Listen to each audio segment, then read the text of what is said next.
અત્યારે અમે ઊભા છીએ ઈદગાહ પોલીસ ચોકી પાસે, જ્યાં ગઈકાલે રાત્રે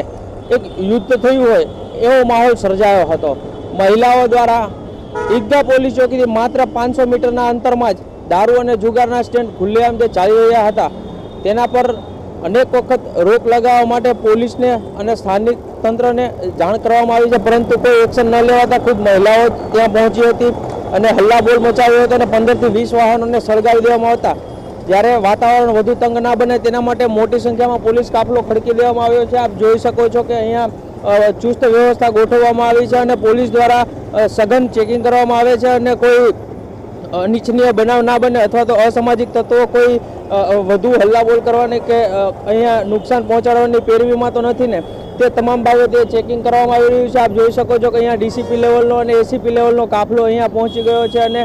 પોલીસ વ્યવસ્થા ગોઠવી રાખી છે, જેથી કરીને ગઈકાલે રાત્રે જે બનાવ બન્યો હતો તેવો કોઈ બનાવ બીજી વખત ના બને અને ટ્રાફિકને અત્યારે નોર્મલ કરી દેવામાં આવ્યો છે। ત્યારે એક મહત્વની બાબત એ છે કે અનેક વખત સ્થાનિકો દ્વારા રજૂઆત કરવામાં આવી છે,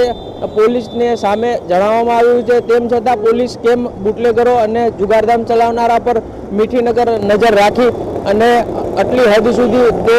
તેને છૂટ આપવામાં આવે છે કે બેફામ બની અને કોઈ પણ મહિલાઓની છેડતી કરે છે કે સ્થાનિકો ઉપર હુમલાઓ કરે છે। અવારનવાર અમદાવાદમાં અનેક બનાવો સામે આવે છે કે બુટલેગરો દ્વારા